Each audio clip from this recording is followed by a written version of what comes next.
The text arrived at 3:47 p.m., just as I was adjusting the smart home lighting for our anniversary party. 23 years of marriage, and Maren still couldn't spell blizzard correctly. Blizzard shut the road. Can't get back from the trip. So sorry, honey. Rain check on party. I stared at my phone standing in our pristine living room with its gleaming hardwood floors and perfectly arranged furniture. Everything ready for 50 guests who'd be arriving in 3 hours. The catered appetizers sat in warming trays, the bar was stocked, and I'd even hired a photographer to capture our perfect marriage. My name is Elias Crowley, and I'm a senior network analyst for a mid-sized tech company in what used to be a thriving industrial city before the factories moved overseas.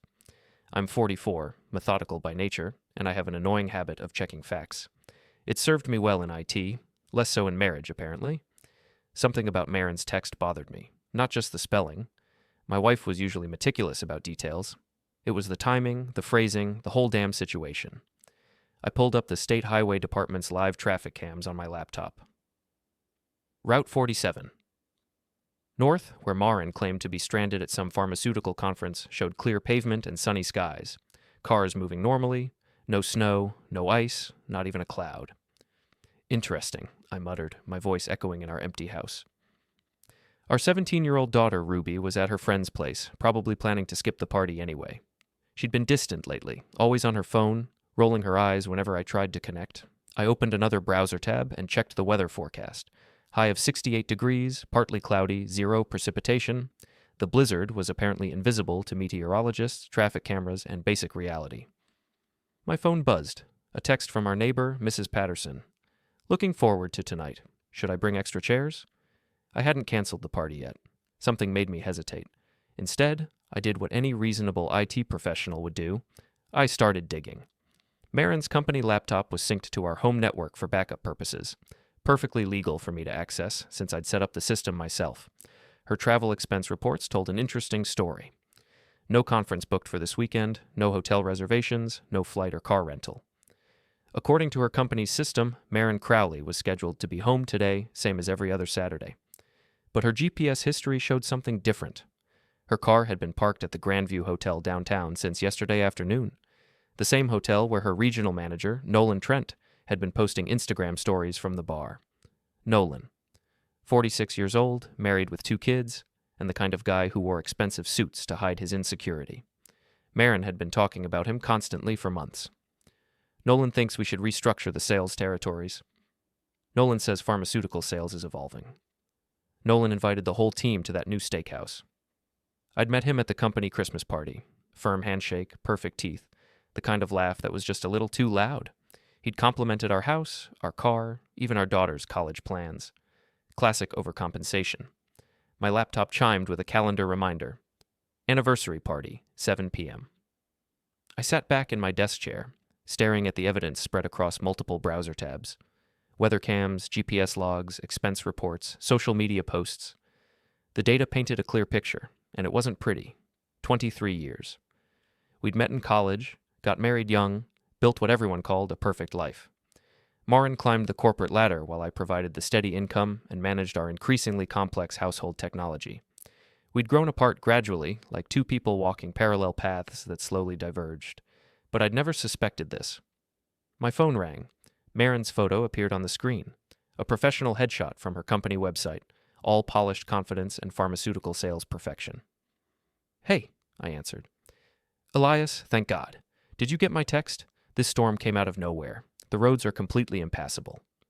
Her voice sounded slightly breathless, like she'd been running, or doing something else that elevated her heart rate. That's terrible, I said, keeping my tone neutral. Where exactly are you stranded? The conference center. They're putting us up in the hotel next door until the weather clears. I pulled up the Grandview Hotel's website. Their tagline read, Downtown's premier business hotel. Not exactly next door to any conference center, and definitely not on Route 47 North. Which conference center? I asked. A pause. The Midwest Pharmaceutical Summit. The one I told you about. I'd never heard her mention any summit. But then again, I'd stopped listening to her work stories months ago. Maybe that was part of the problem. Well, stay safe, I said. I guess I'll have to cancel the party. I'm so sorry, honey. I know how much work you put into planning everything. Rain check? Sure. Rain check. After she hung up, I sat in the silence of our smart home. The automated systems hummed quietly around me. Climate control, security cameras, wireless network broadcasting our perfect suburban life to any device that cared to connect. I opened Facebook and stared at my profile. Married to Maren Crowley since 1999. Profile picture of us from last year's vacation, both smiling at the camera while some stranger took our photo in front of a lighthouse. My cursor hovered over the relationship status drop-down menu. 50 people were expecting to celebrate our marriage tonight. Friends, neighbors, Maren's co-workers, my buddies from the boxing gym where I'd been working out to combat the slow expansion of my waistline and the faster expansion of my existential dread. I thought about calling everyone, explaining that Maren was stuck in a weather emergency that apparently only existed in her imagination. I thought about the catered food, the photographer, the carefully planned evening that was supposed to commemorate our successful partnership. Instead, I clicked on the drop-down menu and selected Single. The change updated immediately. Elias Crowley. Single. My phone started buzzing within minutes. Facebook notifications, text messages, confused friends asking if I'd been hacked. I ignored them all. At 6:30, I opened a bottle of wine and waited for the first guests to arrive. Mrs. Patterson arrived at exactly 7 o'clock, carrying a covered dish and wearing her best church dress. She was followed by my boxing coach Toby, who looked uncomfortable in a button-down shirt, and then a steady stream of neighbors, co-workers, and friends who'd known Maren and me for years. "Where's the guest of honor?" asked Jennifer Treadwell, Maren's best friend and co-worker. Jen was the kind of woman who managed to look both professional and predatory, with sharp suits and sharper opinions about everyone else's life choices. "Running late," I said, handing her a glass of wine. "Weather emergency." The party filled up quickly. Our living room buzzed with conversation, laughter, and the clinking of glasses. People complimented the decorations, the food, the perfect autumn weather outside our windows. I moved through the crowd with practiced suburban host skills, making small talk and refilling drinks, while my phone continued buzzing with Facebook notifications. A few people had already seen my status change, but most were too polite to mention it directly. "Elias!" My buddy Dave from work cornered me near the kitchen. "Dude, what's with the Facebook thing? Did Maren see it yet?" "Nope," I said, taking a sip of wine. "Should be interesting when she does." Dave looked confused. "Is this some kind of joke? Anniversary prank or something?" "Something like that." At 7:45, I clinked a knife against my wine glass and called for attention. The room gradually quieted, faces turning toward me with expectant smiles. "Thank you all for coming tonight," I began. "Maren and I really appreciate you taking time to celebrate with us." Murmurs of "Where is she?" and "When's she getting here?" rippled through the crowd. "Unfortunately, Maren is stuck at a conference due to a sudden blizzard," I continued. "Very sudden. Completely unexpected. The kind of blizzard that doesn't show up on weather radar or traffic cameras." A few people chuckled, thinking I was making a joke about unpredictable weather. I pulled out my phone and opened the State Highway website, projecting it onto our smart TV. This is the live traffic cam from Route 47 North, where Maren claims to be stranded. The screen showed clear roads and perfect driving conditions. The room went silent. "Interesting weather pattern," I said conversationally. "Very localized, almost like it only exists in text messages." Jennifer Treadwell's face had gone pale. She knew something. I could see it in the way her eyes darted toward the door, like she was calculating escape routes. "Elias," she said carefully, "maybe we should talk privately." "Oh, I think everyone here deserves to know about the blizzard," I replied, "especially since they all drove here through the same non-existent storm." I swiped to the next screen on my phone, Maren's GPS history, showing her car's location at the Grandview Hotel. Turns out the blizzard is very specific. It only affects the area between our house and downtown. Amazing how modern meteorology works. The crowd was shifting uncomfortably now. Some people were starting to understand what they were witnessing, while others still looked confused. My phone rang. Maren's ringtone cut through the silence like a fire alarm. I answered on speaker. "Elias? I just got the weirdest Facebook notification. It says you changed your status to single? What's going on?" "Hi, honey," I said cheerfully. "I'm here with all our friends at the anniversary party you couldn't attend due to the mysterious blizzard." "What are you talking about? Put the phone on private, now." "Actually, everyone's really curious about the weather up there. Can you describe the blizzard for us?" A long pause. I could hear background noise that sounded distinctly like a hotel bar. Clinking glasses, muted conversation, jazz music. "Elias, you're being ridiculous. I'm stuck at a conference." "The Midwest Pharmaceutical Summit?" I asked. "Yes, exactly." I pulled up another browser tab on the TV screen, the Pharmaceutical Summit's website, showing it had been canceled 6 months ago due to budget cuts. Funny thing about that summit, I said into the phone, it doesn't exist. The background noise on Maren's end suddenly got quieter, like she'd moved to a more private location. You're embarrassing yourself, she said, her voice tight with anger. And me, in front of all our friends. Our friends are very understanding, I replied. They're also very interested in modern weather phenomena. Did you know blizzards can now target specific GPS coordinates? Your car has been parked at the Grandview Hotel since yesterday. Silence from the phone. Would you like to explain that to everyone? The line went silent. I looked around the room at 50 faces showing various degrees of shock, confusion, and dawning realization. Mrs. Patterson was clutching her pearls. Toby was shaking his head with a grim smile. Jennifer Treadwell was typing furiously on her phone, probably warning Maren. Well, I said, raising my wine glass. To 23 years of marriage and the most educational blizzard in meteorological history. A few people actually laughed. Others started gathering their coats. But the party was just getting started. The next morning, I drove to the Ironworks, the old school boxing gym where I'd been training for the past 2 years. It was housed in a converted warehouse on the wrong side of town, all exposed brick and industrial lighting, where guys like me could pretend we were still dangerous. Toby was already there, working the heavy bag with methodical precision. At 55, he was built like a fire hydrant and twice as tough, with hands that looked like they'd been carved from granite. Hell of a party last night, he said without stopping his workout. Just getting started, I replied, wrapping my hands. Your wife come home? Nope. Still trapped in that blizzard, apparently. Toby finally stopped hitting the bag and turned to face me. You know what you're doing? I'm learning. He nodded slowly. Good. Man's got a right to defend himself, even from his own life. I spent an hour working out my frustration on the heavy bag, letting the rhythm of punches clear my head. Physical pain was simple, direct, honest, unlike everything else in my life lately. When I got home, Maren's car was in the driveway. She was waiting in the kitchen, still wearing yesterday's clothes, but trying to look composed. Her pharmaceutical sales training had taught her how to project confidence even when the product was defective. We need to talk, she said. About the blizzard? About your behavior last night. You humiliated me in front of everyone we know.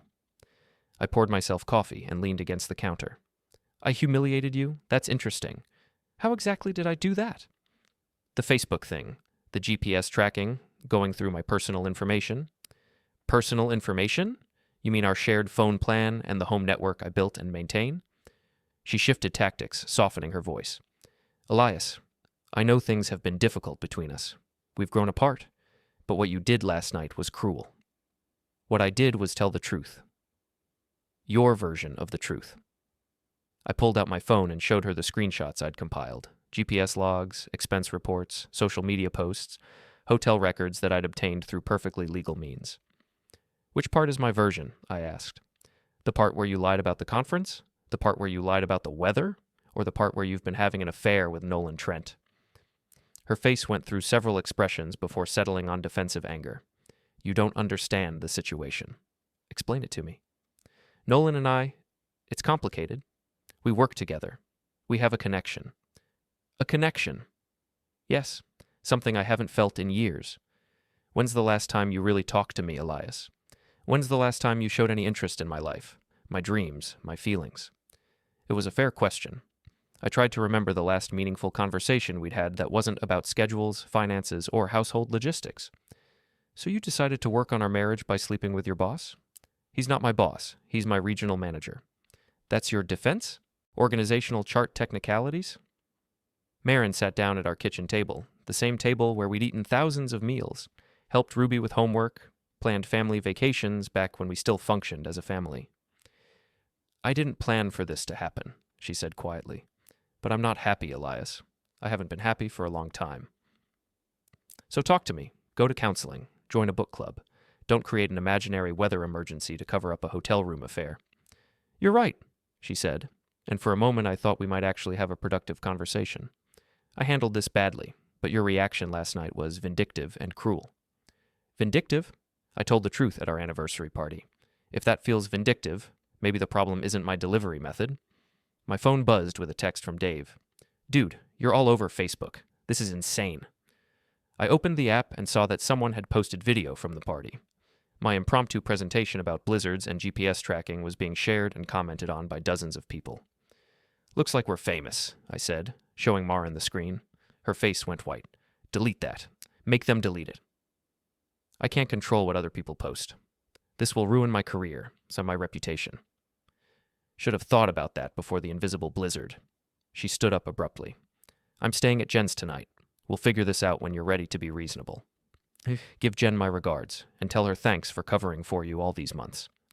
Maren paused at the kitchen door. "What's that supposed to mean?" "Nothing. Just interesting how she always knows exactly where you are and what you're doing. Very attentive friend." After she left, I sat alone in our kitchen, surrounded by the debris of our marriage, coffee cups, unpaid bills, Ruby's college brochures, and the lingering scent of Maren's perfume. My phone rang. Unknown number. "Elias Crowley. Speaking. This is Nolan Trent. I think we should meet." I agreed to meet Nolan at the Blizzard Tap Room, a dive bar downtown that had been serving overpriced beer to underemployed locals since the factory closures. The irony of the name wasn't lost on me. He was already there when I arrived, sitting in a corner booth and trying to look casual. Up close, Nolan was exactly what I'd expected. Expensive haircut, designer casual wear, and the kind of confidence that came from a lifetime of getting what he wanted. "Elias," he said, standing to shake hands. "Thanks for meeting me." I ignored the handshake and slid into the opposite side of the booth. "Let me guess. You want to explain how this is all a misunderstanding?" "Actually, I want to apologize." That caught me off guard. I'd been expecting denial, justification, maybe even threats. Apologize? What happened between Maren and me? It wasn't planned. We work closely together, we travel together, and sometimes these things develop naturally. Naturally. I'm not proud of it. I'm married too. I have kids. But I care about Maren, and I think she deserves better than what she's getting at home. The bartender appeared at our table, a woman in her 50s with tired eyes and efficient movements. "What can I get you?" "2 beers, Nolan said. "Whatever's local." "I'll have a water," I said. I want to remember this conversation clearly. After the bartender left, Nolan leaned forward with what I assumed was his serious man-to-man expression. "Look, I know this situation is painful, but Maren and I have a real connection. Something deeper than just physical attraction." "Deep enough to lie about blizzards?" "She was trying to protect your feelings. By making me look like an idiot in front of 50 people? That was your choice. You could have handled this privately." I studied his face, looking for signs of guilt, shame, or basic human decency. Instead, I saw the practiced sincerity of a pharmaceutical sales manager who'd spent years convincing doctors to prescribe expensive medications.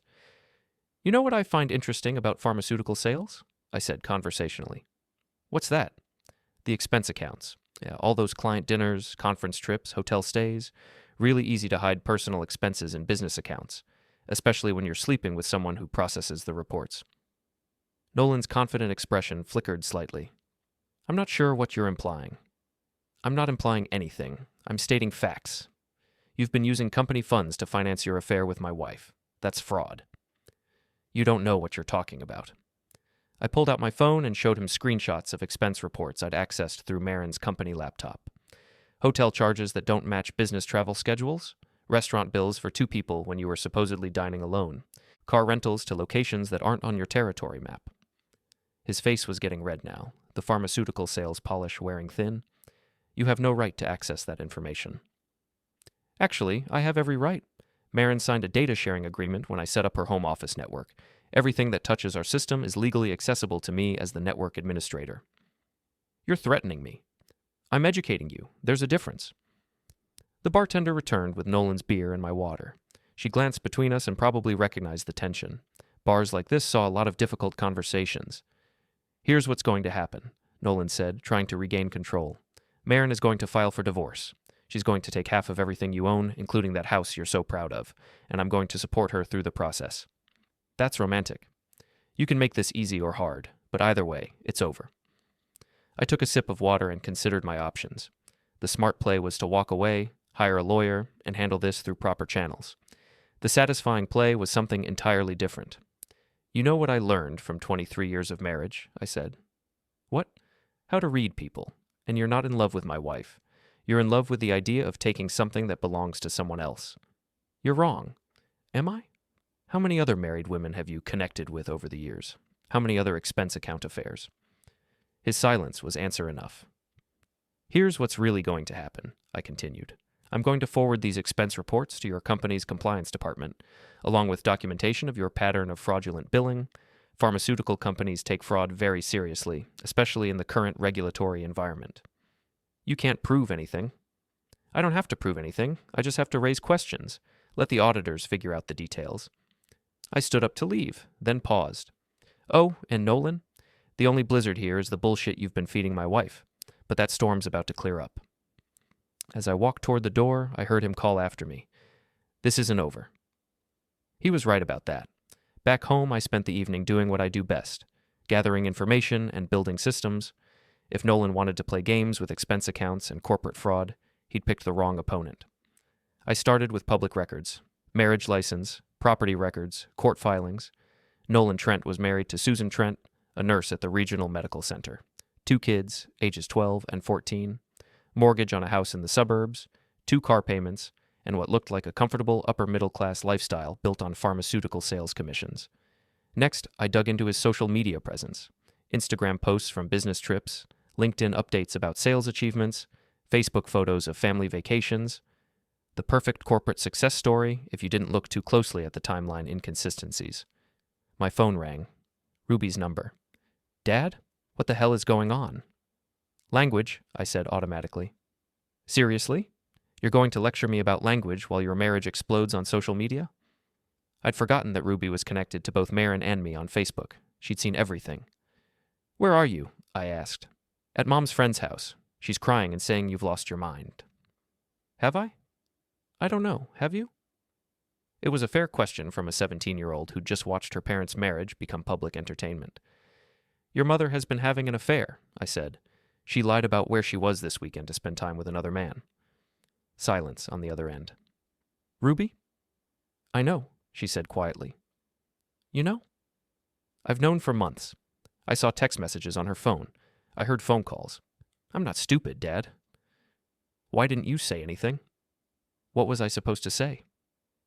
Hey, Dad, Mom's cheating on you. That's not exactly a conversation a kid wants to have.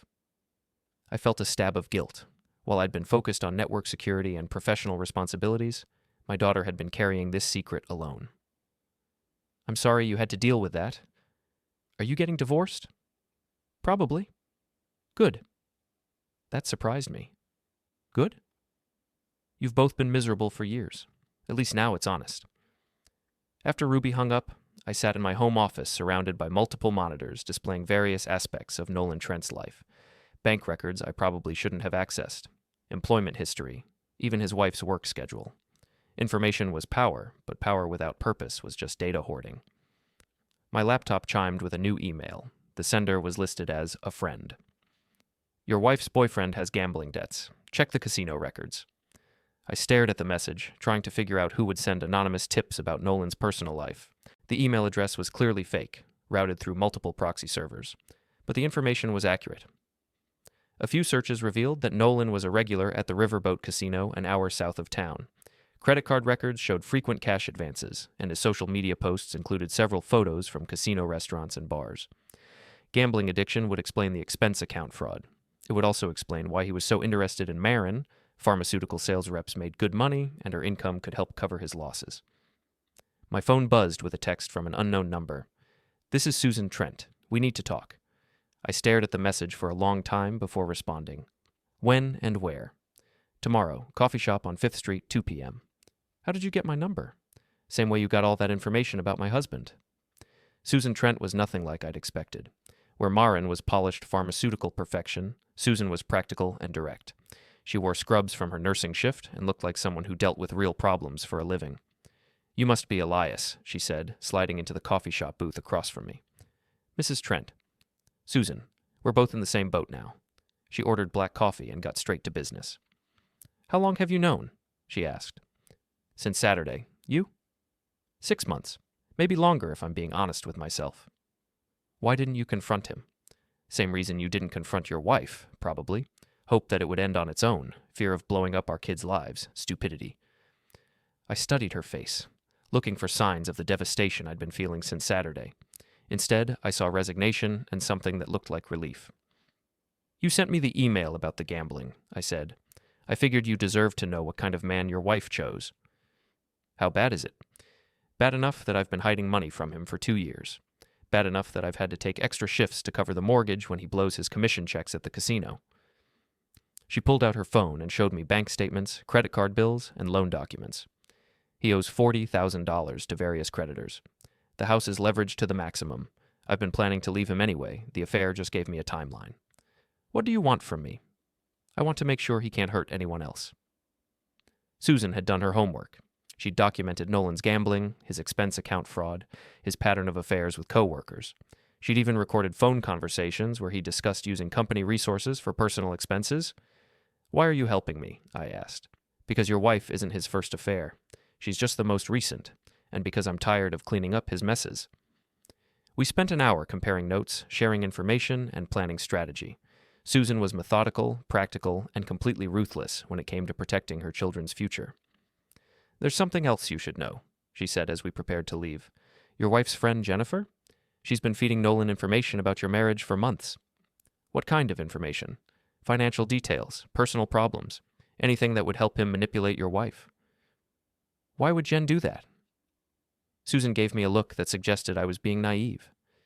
Because she's in love with your wife. Has been for years, according to Nolan. She's been sabotaging your marriage to create an opportunity for herself. The pieces clicked into place. Jen's constant presence in our lives, her subtle criticisms of me, her enthusiastic support for Maren's independence. She'd been playing a longer game than anyone realized. What are you going to do? Susan asked. I'm going to give them exactly what they deserve. Good, they've earned it. As I drove home, I thought about the complexity of betrayal. It wasn't just Maren and Nolan. It was Jen manipulating the situation from behind the scenes, using my wife's unhappiness as an opportunity to advance her own agenda. But complexity could be an advantage. More moving parts meant more opportunities for things to go wrong, and I was very good at making things go wrong for the right people. 3 days later, Maren texted me. Taking a few days at the lake with Jen and Ruby to think things through. Need space to figure out next steps. I knew the place. Pine Lake Lodge, a rustic retreat about 2 hours north where Maren's company held executive meetings. Expensive, isolated, and perfect for dramatic confrontations. What she didn't know was that Ruby had already texted me. Dad, this is weird. Jen is acting super possessive and Nolan showed up. I want to come home. I spent an hour packing carefully. Laptop, portable printer, file folders full of evidence, and a few surprises that would make the trip memorable. The drive to Pine Lake gave me time to think about what I wanted to accomplish. Public humiliation was satisfying, but temporary. Financial consequences were more lasting. Professional destruction was permanent. I wanted all three. The lodge was exactly as I remembered. Fake rustic luxury designed to make corporate executives feel outdoorsy without actually roughing it. Maren's BMW was in the parking lot next to Jen's Lexus and Nolan's Mercedes. I parked behind a maintenance shed where my car wouldn't be immediately visible and walked to the main building. Through the floor-to-ceiling windows, I could see them in the main lounge. Maren and Nolan sat close together on a leather couch, while Jen paced nearby, gesturing animatedly. Ruby was in a chair by the fireplace, looking uncomfortable and checking her phone. I walked through the front door like I belonged there. Surprise, I said. The conversation stopped immediately. Nolan stood up, Jen stepped protectively closer to Maren, and Ruby looked relieved. Dad? Hey, kiddo. Ready to go home? What are you doing here? Maren demanded. Family intervention. I brought visual aids. I set my laptop bag on the coffee table and began unpacking. Laptop, portable printer, file folders, and a small projector that connected wirelessly to my phone. Elias, you can't just barge in here, Jen said. Actually, I can. This is a public accommodation, and I'm a paying customer. I held up my phone showing a lodge reservation. Booked it an hour ago. While they watched in confusion, I set up the projector and connected it to the lodge's smart TV system, a security vulnerability I'd noticed during Maren's last company retreat. What are you doing? Nolan asked. Presenting my findings. Everyone sit down. The first slide showed Nolan's expense account irregularities. Thousands of dollars in fraudulent charges over 6 months. Let's start with fraud, I said conversationally. Nolan, you've been very creative with your business expenses. Hotel rooms that don't match your territory, restaurant charges for two when you're supposedly working alone, car rentals to locations that aren't on your business schedule. Nolan's face was red. You can't prove anything. Actually, I can. I clicked to the next slide, credit card statements and bank records. Susan was very helpful. Amazing what a spouse can access when they are preparing for divorce. Maren looked confused. Susan? Nolan's wife. Lovely woman. Very organized. She's been documenting his gambling addiction for 2 years. The next slide showed casino receipts, cash advance records, and loan documents. 40,000 in gambling debts, I continued, which explains the expense account fraud. Hard to maintain a pharmaceutical sales lifestyle when you're blowing your commission checks at blackjack tables. Stop this, Jen said.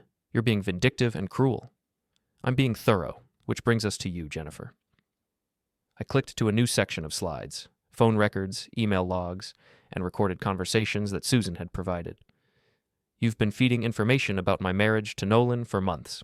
Financial details, personal problems, anything that would help him manipulate Maren. Jen's confident expression wavered. But that's not the interesting part, I continued. The interesting part is why.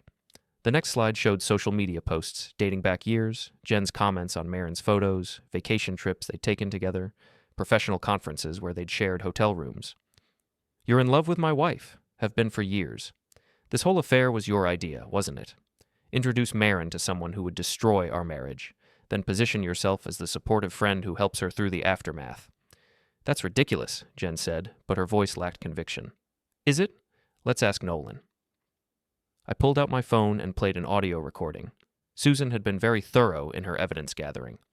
Nolan's voice came through clearly.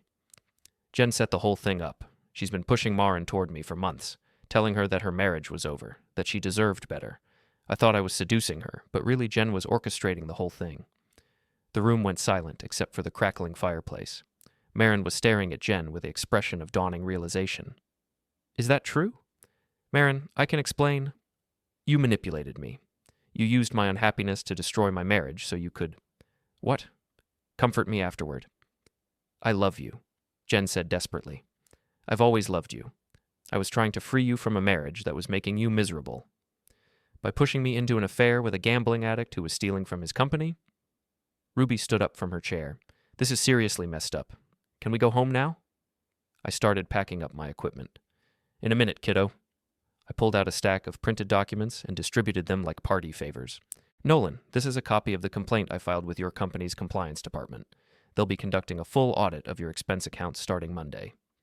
Jen, this is documentation of your role in corporate fraud, using insider information to facilitate embezzlement. I forwarded it to your HR department and the state ethics board.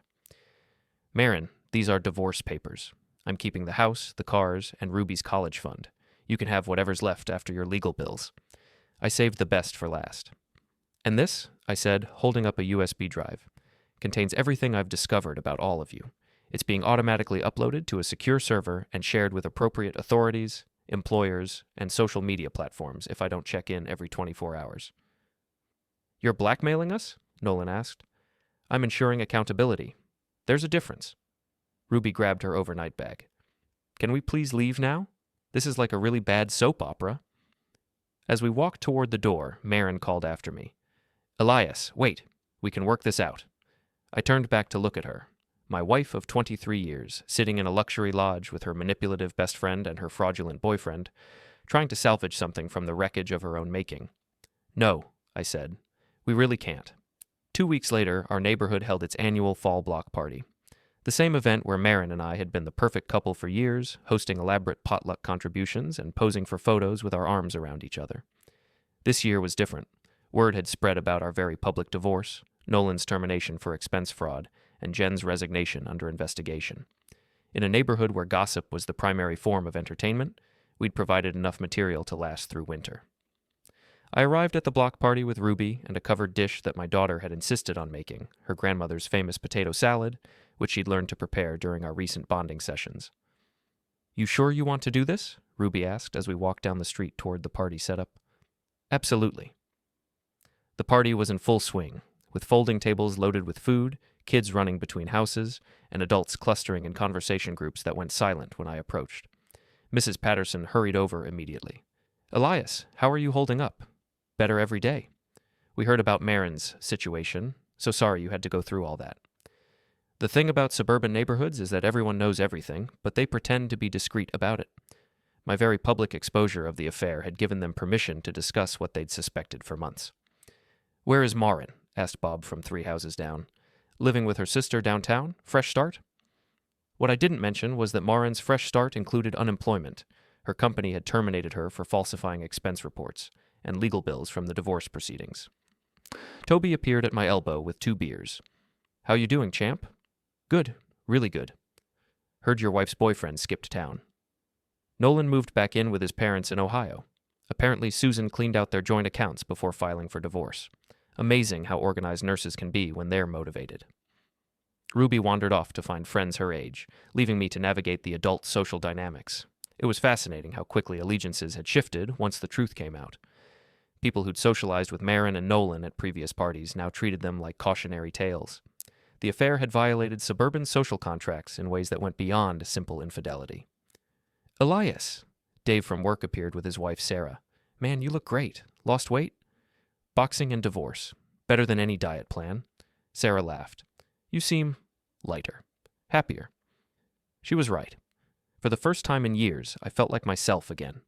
The constant low-level anxiety of a failing marriage had been replaced by the clarity that came from honest confrontation. My phone buzzed with a text from an unknown number. "This isn't over." I showed the message to Toby, who read it and grinned. "Your boy Nolan?" "Probably." "Want me to pay him a visit?" "Nah, he's harmless now. Just noise." The truth was, Nolan had lost everything that mattered to him. Job, wife, house, reputation. His threats were the desperate flailing of someone who'd finally faced consequences for his actions.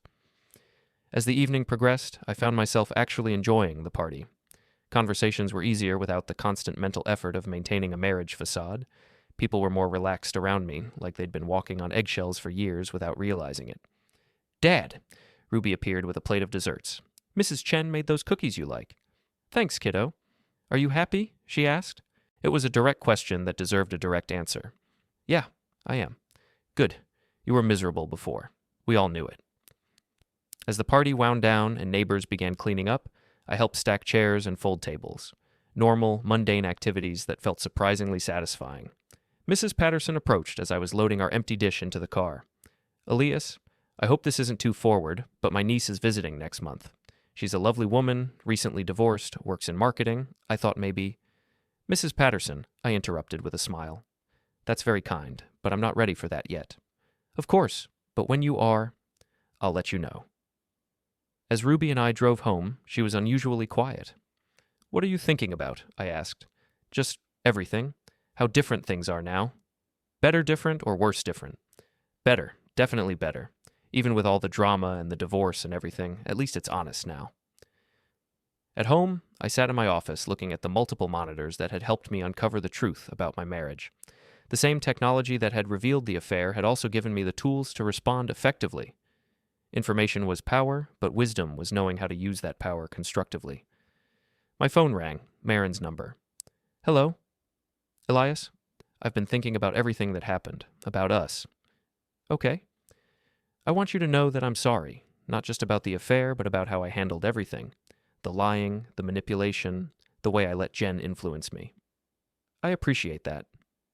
Do you think, is there any chance we could try again? Maybe counseling, or... No. Just like that? 23 years, and you won't even consider? Maren, you created an imaginary blizzard to cover up an affair. You let your best friend manipulate you into destroying our marriage. You committed expense fraud to finance hotel rooms with a gambling addict. There's no counseling for that level of deception." Silence on the other end. "I loved you," she said finally. "I loved you too. Past tense." After she hung up, I sat in the quiet of my house. My house now, according to the divorce settlement. Ruby was upstairs doing homework, the neighborhood was settling into evening routines, and I was alone with the satisfaction of a job well done. 23 years of marriage had ended, but it had ended on my terms, with truth and consequences and justice. Sometimes the best revenge is simply refusing to be a victim. Sometimes the best victory is walking away from a game that was rigged from the start. And sometimes the best blizzard is the one that clears the air completely.